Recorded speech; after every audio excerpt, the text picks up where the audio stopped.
Oliver, please introduce yourself. We'd love to hear about all about what you're doing. Mabuhay sa lahat. Kamusta po? My name is Oliver Austria. I'm a dentist. I own a dental practice in Woburn, Massachusetts, Radiant Dentistry of Woburn.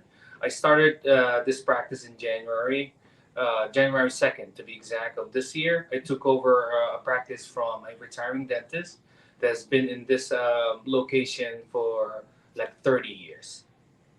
So I graduated in the Philippines, dental school in the Philippines at Central Escolar University way back year 2000.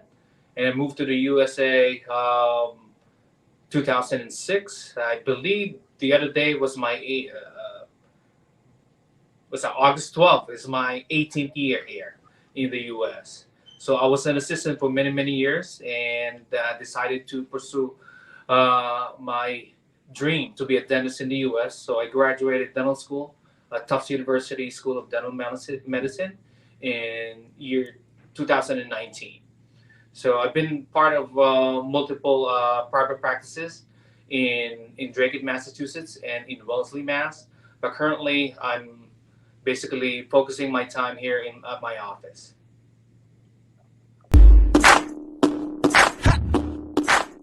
So I think the biggest reason, the biggest, most interesting thing to ask any entrepreneur, and I'll say that, and hopefully this is, this is I get a agreement from Antoinette and Nikki and Art.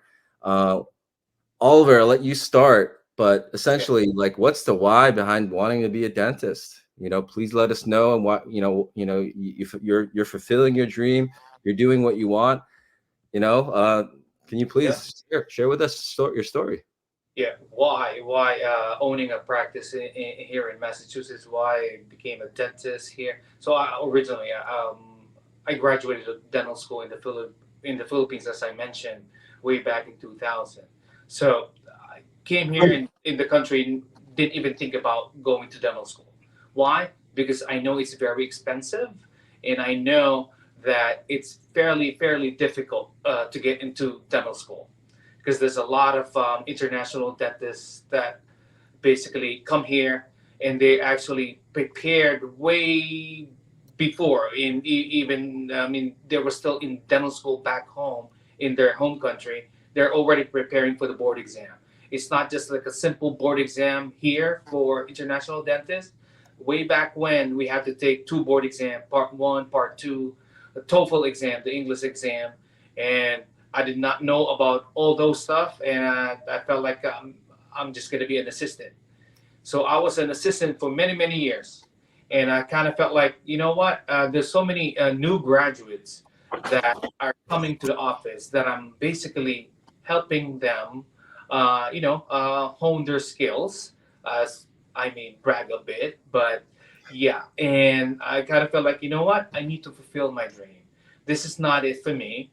I even thought of going to nursing school or respiratory therapist program. I did basically the basic stuff. I pretended that I didn't even graduate dental school or didn't have a career here from the Philippines. So I started basically from scratch. And then when I was taking classes, I kind of felt like, you know what?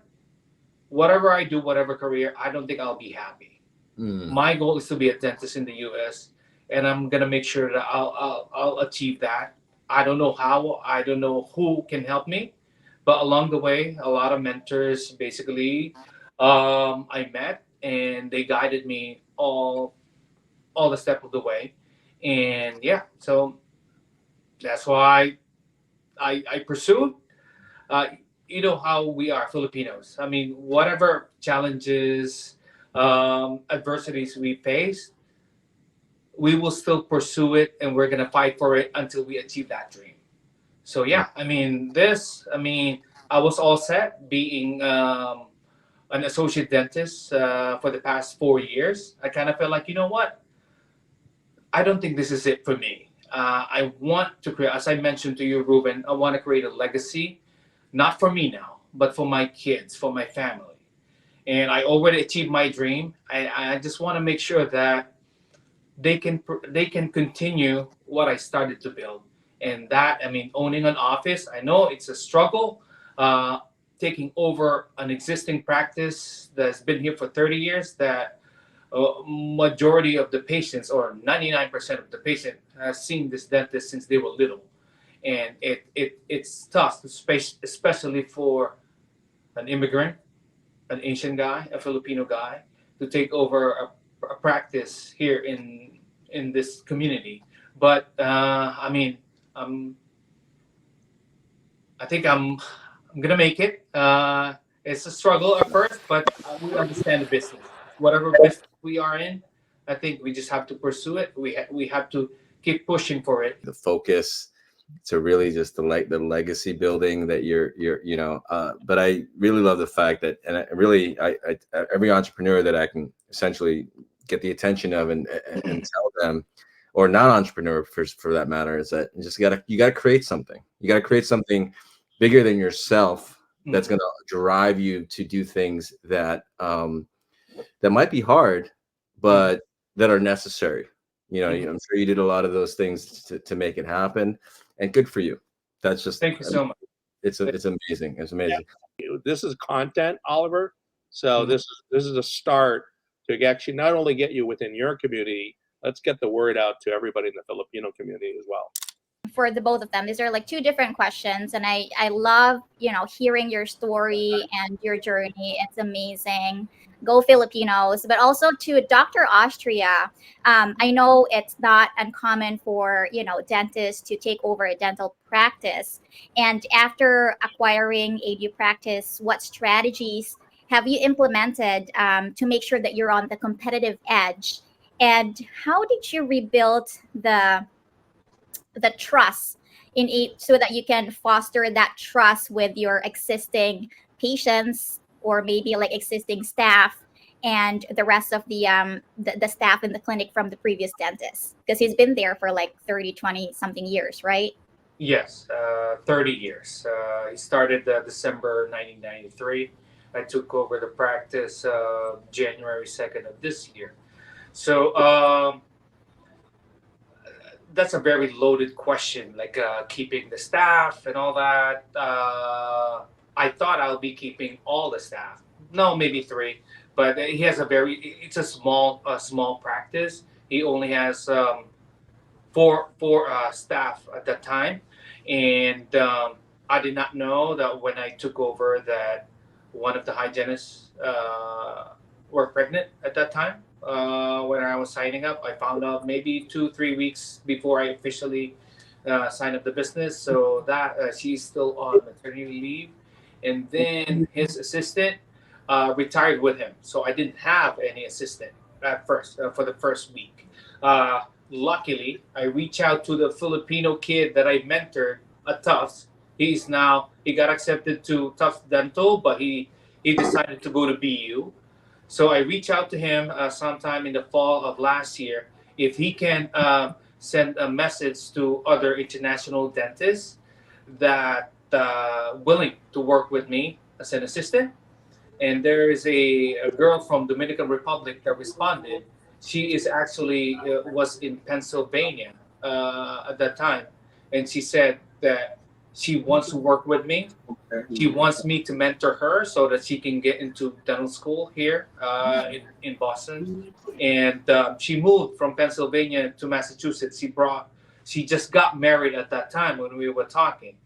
And she decided to basically give up whatever work that she had there in Pennsylvania.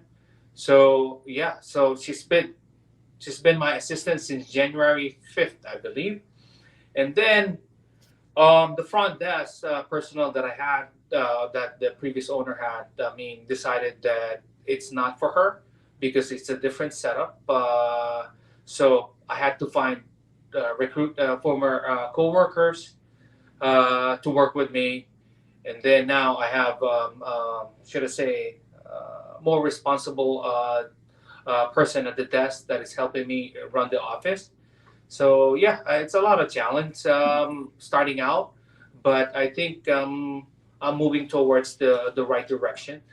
So, and to answer your question about keeping the patient, we're Filipinos. Everyone can sense that we are very caring, and that's it. I mean, they know that we don't have any hidden agendas and all that. They can look me up, what I did, who I was, because just like what Ruben mentioned, people go online, try to find who you are. They don't know me, but they look me up and they found that I'm part of Tufts Dental alumni board and all that. That I did this, I got this award and all that. But that doesn't really speak of who you are. But meeting you is a lot to them. I mean, you represent yourself, your community, and I think it's more than enough. They know who Filipinos are. They know Filipinos are very caring, and that's more than enough for them. So the name of the practice is Radiant Dentistry with Woburn. The office address is 186 Cambridge Road, Suite number 12, Woburn, Massachusetts. And phone number is 781-933-8290. And free parking. You can bring the whole community and they can park here. You know, what I struggle with all the time is we are very caring, and I am super caring. And how do you deal with, you know, the challenges of failures in business? Because part of the limitations of pushing through to become a business owner is you're so afraid of not making it. So what do you have to say for the audience to say, you know, you do see those barriers, you will be afraid, but how do you push through is my question to you guys. All right. For me, how I'll handle failures. I don't look at it as failures. For me, when I decided on something, I know there will be big challenges being a practice owner. I don't even think about, okay, I'm gonna fail. No. All I know is I will pursue.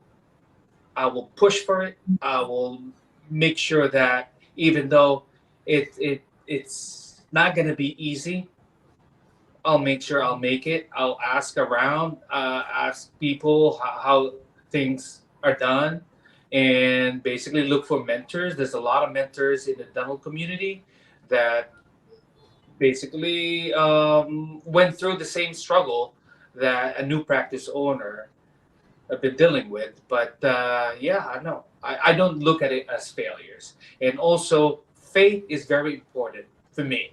I grew up in the Catholic community. Yes, and I pray a lot. I go to church. I pray the novena, rosary, and all that. So yeah, I think that is my armor, I would say. So yeah, no. If I'm feeling that, you know what, this, I don't know how this is done, you'll see me in the corner praying, and yeah, there's some guidance that will come. Having a solid family that supports you. My wife, my mom as well, she lives with us, and my 3 kids, they support me. They know if their dad is a little bit down, they'll be on my side. Dad, it's okay. Especially my son, Ruben. I told you my son's name is Ruben because that's my dad's name. Yeah, and he will always be there for me. Dad, no, it's okay. It's just part of it. Don't worry. We're gonna succeed. So yeah, and he's my guardian angel, I would say. That's amazing. Yeah. We're gonna start to wrap up, but really quick, Dr. Oliver, just one question from our